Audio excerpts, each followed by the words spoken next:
बिस्मिल्लाहिर्रहमानिर्रहीम the blank page official में आपको खुशामदीद कहते हैं। अगर आप नए हैं इस चैनल पर तो सब्सक्राइब ज़रूर करिएगा और बेल आइकन को प्रेस करना ना भूलिएगा।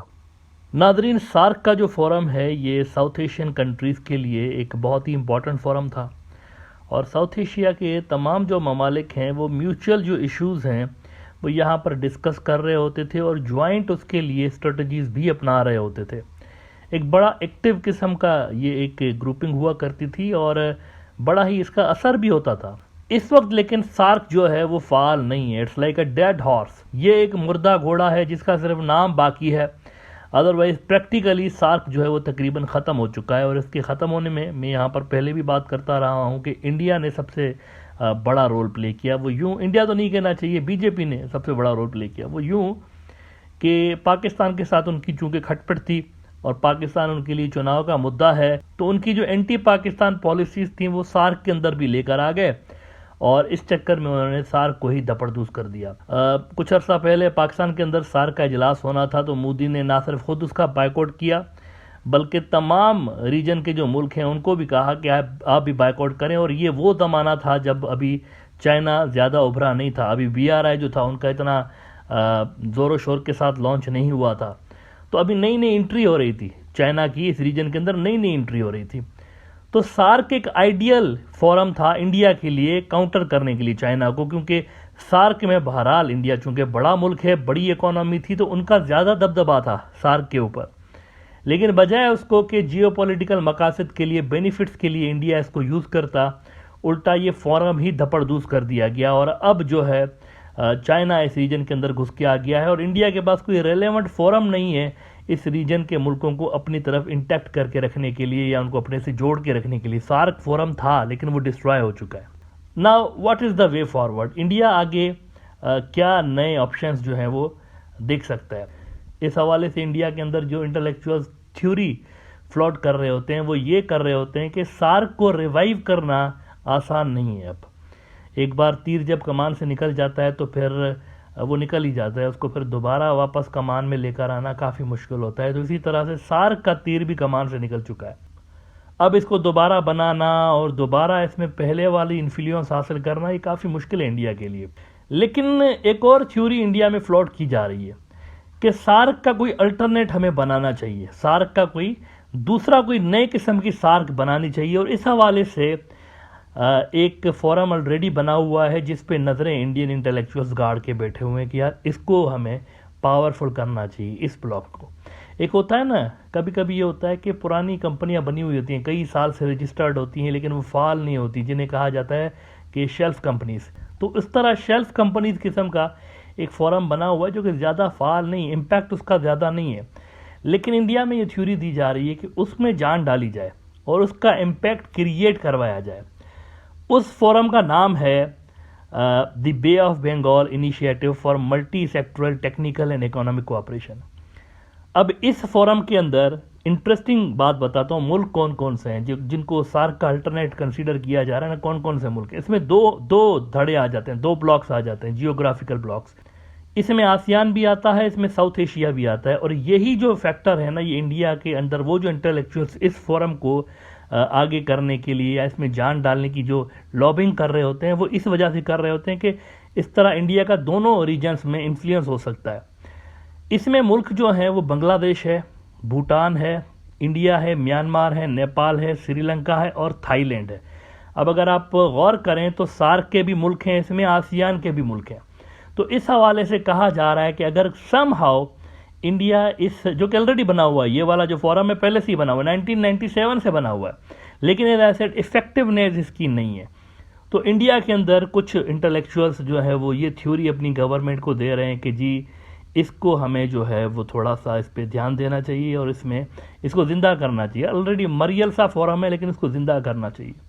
द हिंदू में कुछ महीने पहले इंडिया के एक बड़े एनालिस्ट हैं प्रभाष रंजन साहब, इन्होंने एक ओपिनियन लगाया था कि BIMSTEC as key to a new South Asian regional order, reviving SAARC in the current scenario is too idealistic, so the next best scenario is to look at other regional instruments such as BIMSTEC.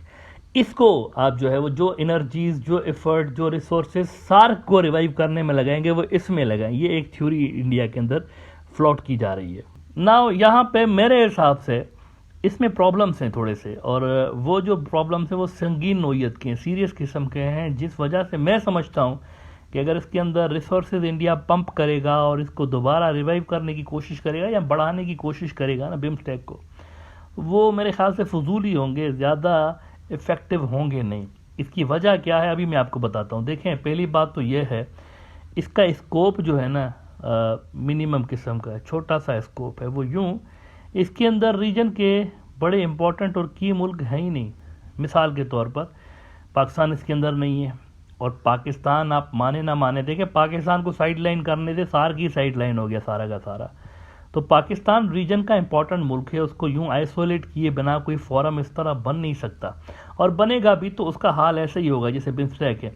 BIMSTEC कोई खास किस्म का forum नहीं रहा ना, वो पाकिस्तान अगर इसके अंदर होता तो ये सार्क की जगह ले सकता था, क्योंकि इसके अंदर एज आई सेड आसियान के ममालिक हैं, तो ये ज़्यादा बड़ा फोरम होता सार्क के मुकाबले में। और दूसरी बात यह है कि इस वक्त चाइना रीजन के अंदर बहुत ज़्यादा पावरफुल है, और वो भी इसके अंदर नहीं है। तो चाइना और पाकिस्तान के बिना आप इसके अंदर कितने भी रिसोर्सेज पंप करें, एनर्जीज पंप करें, मेरे ख्याल से बिम्स्टेक उभर नहीं सकता। इसके अंदर अगर चाइना और पाकिस्तान की एंट्री दिलवाई जाए तो फिर मेरे ख्याल से इंडिया ज़्यादा इसको दुरुस्त तरीके से इस फोरम को बढ़ावा दे सकता है। लेकिन अगेन अगर वहाँ पर चाइना आ जाता है तो फिर इंडिया तो साइड लाइन हो जाएगा ना। तो पहला सबसे बुनियादी जो इसके अंदर डिफेक्ट है मेरे ख्याल से, वो लिमिटेड इसकी जो मेंबरशिप है वो है। और दूसरी मेरे ख्याल से इसके अंदर जो इंस्टीट्यूशनल कैपेसिटी है, मैं समझता हूँ वो भी नहीं है। कोई फॉर्मल ऑर्गेनाइजेशन की शक्ल नहीं ले सका। 1997 से लेकर बना हुआ है, लेकिन अभी तक दुनिया में बहुत सारे लोगों को पता ही नहीं कि ये भी कोई फोरम है।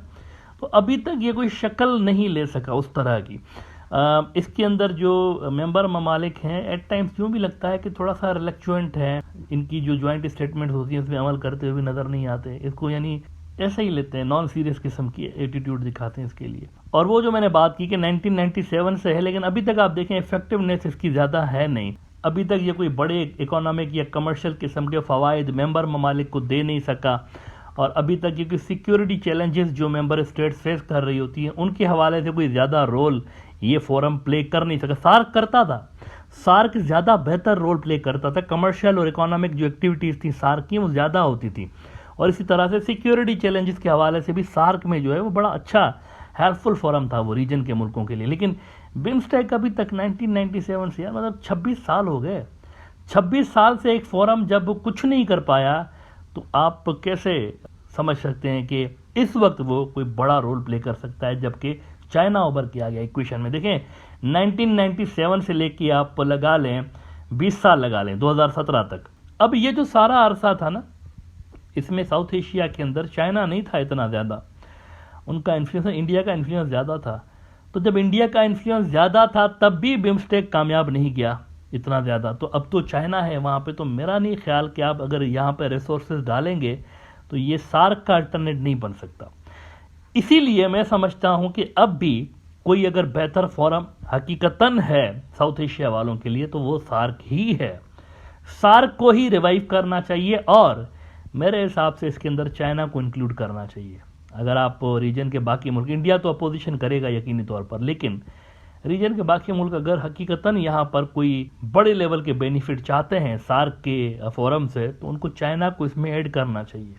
और ना सिर्फ चाइना को ऐड करना चाहिए, बल्कि आसियान वाले जो है ना, उनको भी थोड़ा सा इसके अंदर, कुछ ममालिक ऐसे हैं जो कि बड़े हेल्पफुल हो सकते हैं सार्क के अंदर, इसका स्कोप थोड़ा सा बढ़ा देना चाहिए सार्क वाले जो फोरम है इसका।